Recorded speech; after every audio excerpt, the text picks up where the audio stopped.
Hi, everybody. Welcome back. Lex the Gray here. It's time.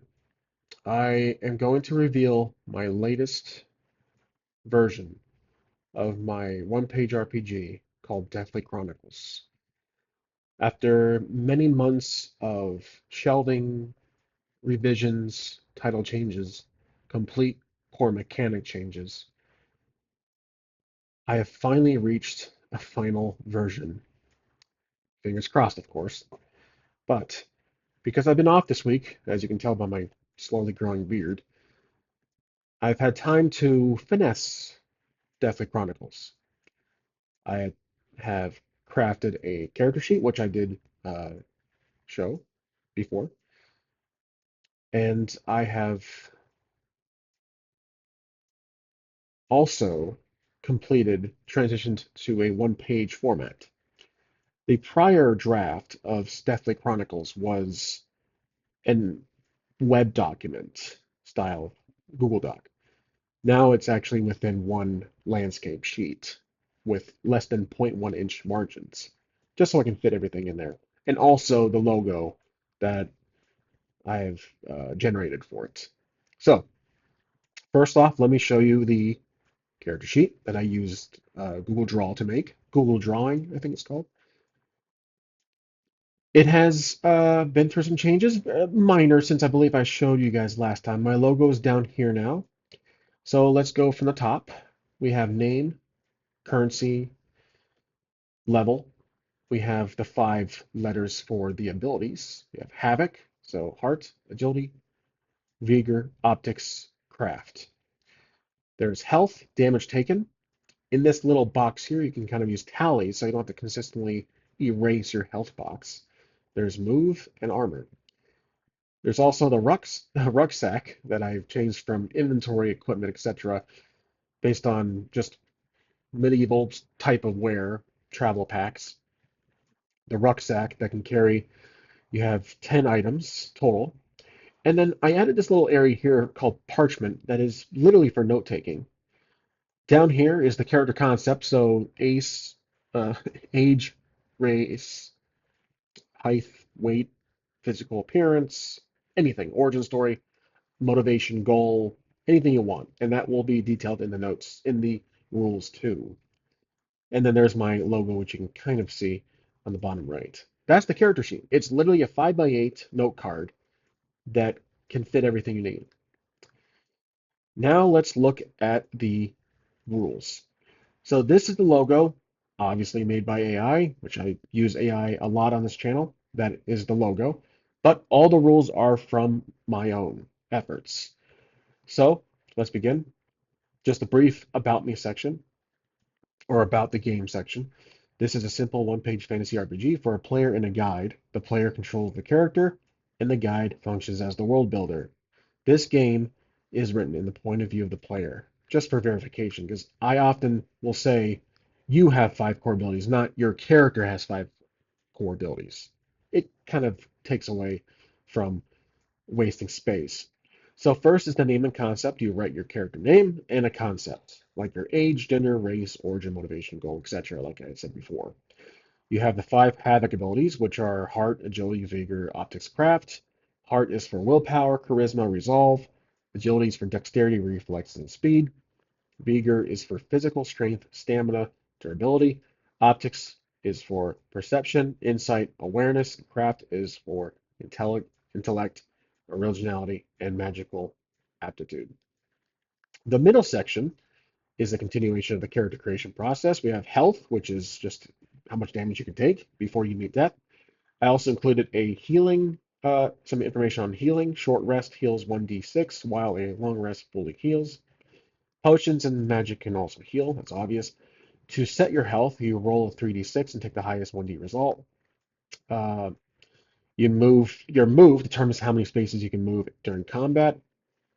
It's equal to half of your agility, rounded up. Your armor negates incoming damage equal to your equipped armor value. Once you pick your starting armor, you will fill this in. So the rucksack, even though I changed the name from inventory, I believe, I also removed all the tables to save space. I have a reason for this that I will mention at the end of the video. So there is no tables, there's no six starting tables. It's strictly what you see here in the description. You can carry up to 10 items. You start with a simple 1d6 item, worn armor plus one, 50 feet of rope, a day of dry rations, a broken lantern, and a parchment, which is half of the character sheet. Consult with the guide on what type of weapon and armor you start with. Consider your origin story as a little tip. Roll 3d6 to earn your pocket change in gold pieces. That is the character creation process. That's it. As you can see, there's a lot of emphasis on narrative compared to it being more rules heavy. I'm trying to find a balance between having some rules and a lot of discussion with the guide. And obviously, this game is tailored for me, so it's going to be used for solo play. But before we get to mechanics, I do want to announce I plan on releasing this on itch. Originally, this game was going to be for my eyes only, or for you guys, obviously on YouTube here. But I have so much time invested into this, especially this week. I want to release it onto itch. I truly do. I've seen so many well-crafted one-page RPGs that I've used myself on itch.io. But I want to take part in the community. I want to put in some effort and actually, for free, obviously, release it to the itch.io search algorithm, however it works. I'm just curious to see how it does.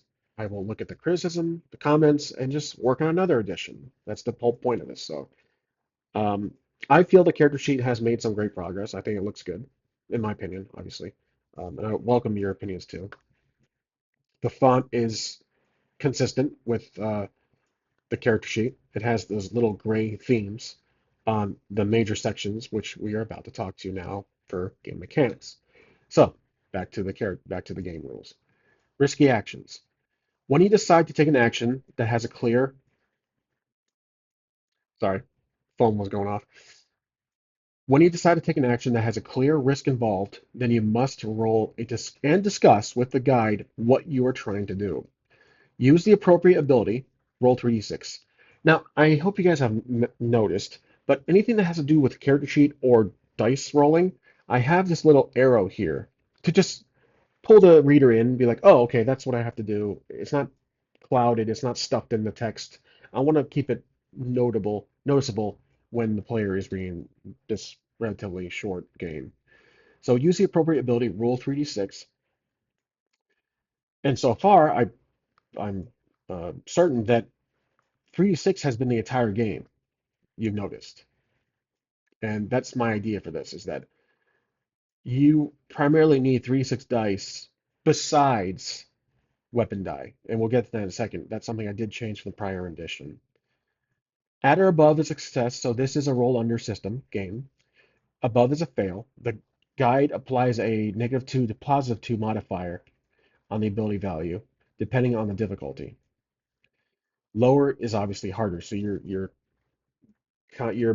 decreasing your chances of success. The window of success is from three, 1 through 3, up till your ability top. So if that gets smaller, it gets harder to roll that dice, especially 3d6 has that bell curve. So that bell curve does make it possible to likely see results around 10 or so. But if your ability score is low, it's going to be harder to get to closer to 3.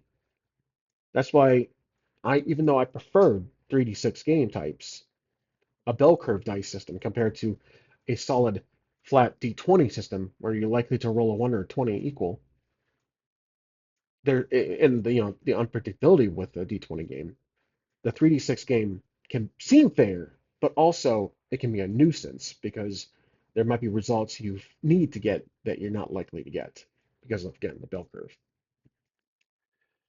The last section here continues for mechanics, and that's combat actions. So you have taking actions, risky actions, as I divided it up against, and combat actions. Combat is narrative, which I've been emphasizing for some time now, and a chat with the guide. You will typically go first unless ambushed. During your turn, you can do many actions like attack, defend, move, jump, push, use weapon, etc. Kind of like a video game. When it's your turn, use vigor to attack. Roll 3d6. At or below is a hit. Roll weapon damage. Roll above is a miss. When it's their turn, use agility to defend. Roll 3d6. At or below, safe for now. Above, you take damage. The guide rolls the enemy's weapon die for damage while your armor negates variable damage. So, the prior version, which was literally a video ago, I guarantee this happens for anybody who's making games. And I'm not a seasoned game creator by any means at all. This is my first one. This is my first like major one. Make sure I'm not lying about that because I think I've done many one-page RPGs before, but never released them. But I feel like this is my first one I'm going to put up on itch.io. I think it is. So you do all the dice rolling, the player, but the DM rolls weapon die, the enemy's weapon die. That's it. As you can see, the um, the GM does or the guy does not roll an attack roll for the enemy. If you miss, you get hit. But that's on defense. It's your turn, you do your thing, turns over.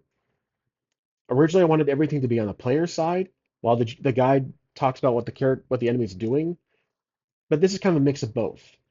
You also can defend at an equal chance with an ability.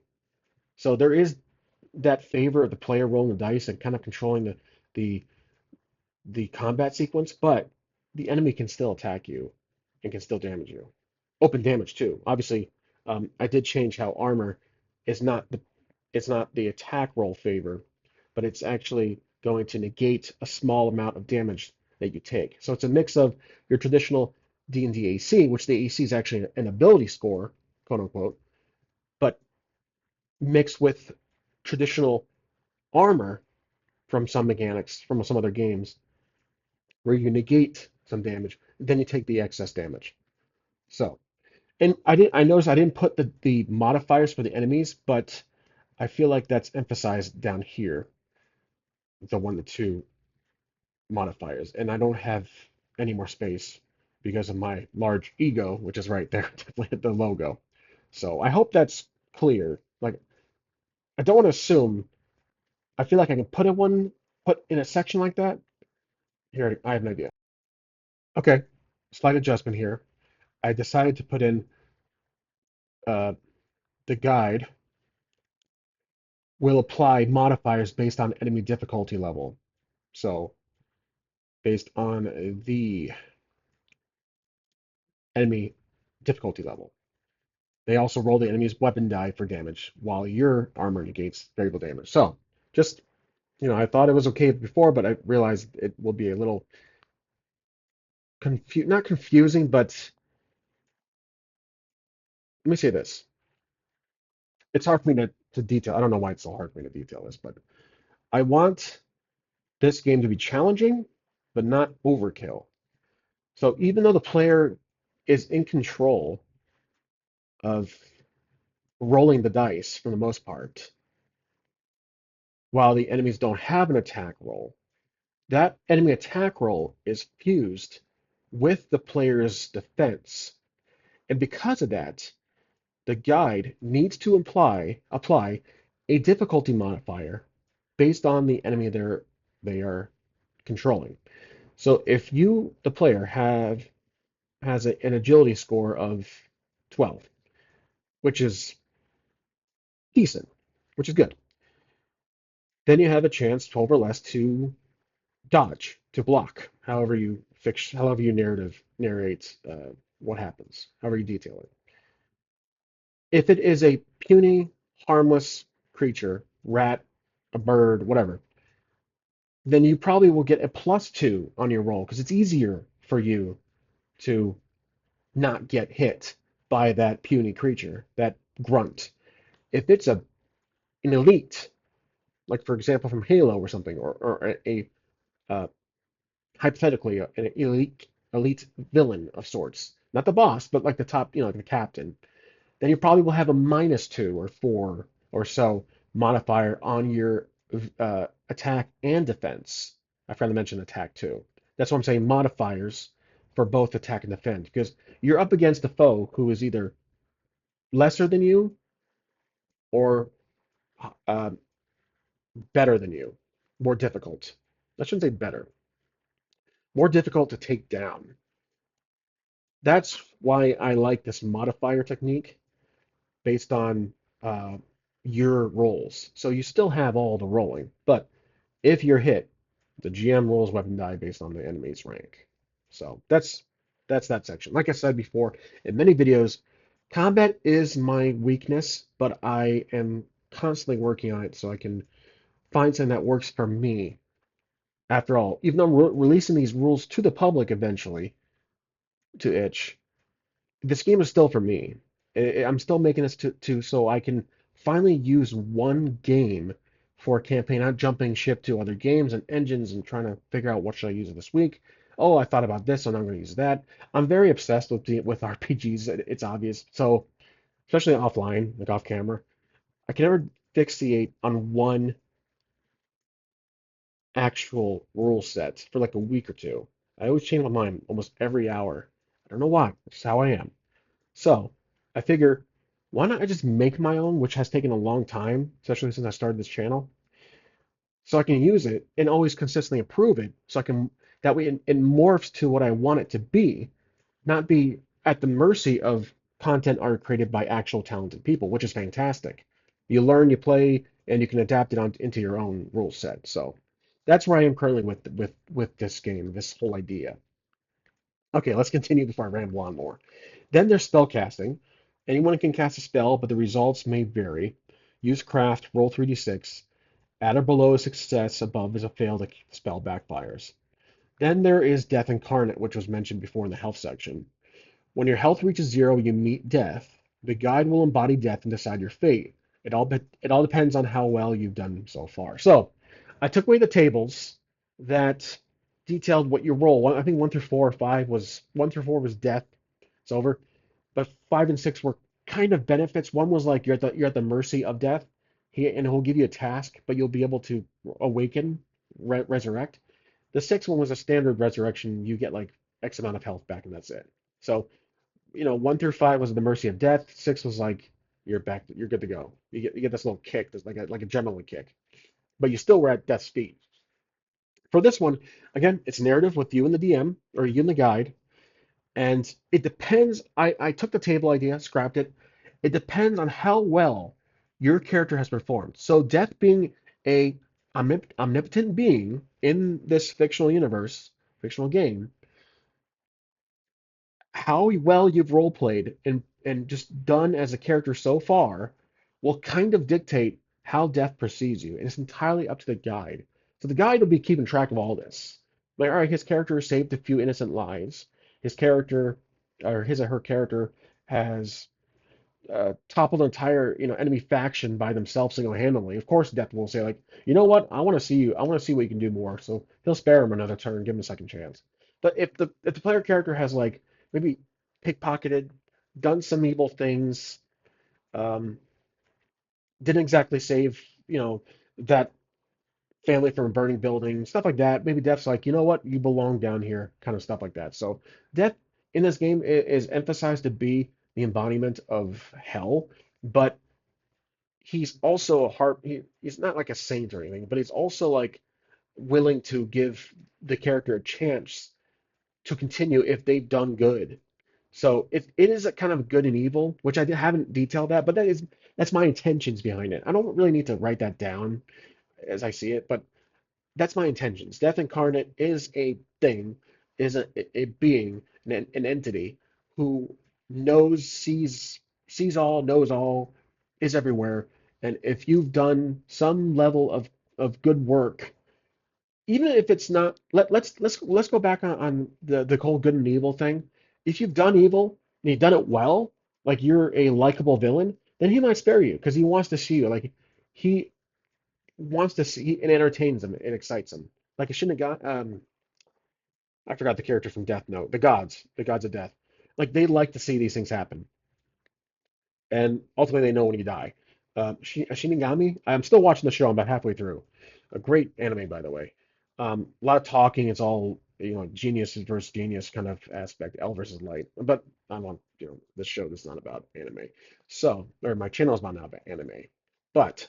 Using Death Note as an example, the Shinigami um, ultimately knows when the human will die, and even though the powers are limited to the book's the ultimate sayer on this. But for this, the Death Note would be Death Incarnate, not necessarily the Shinigami, but as the spectator about everything that's happening. Like the Shinigami watches L or Light commit all these, heinous revenge acts, killing off um, guilty people of crimes to an extent, and then people who get in his way. So he's actually killing innocent people.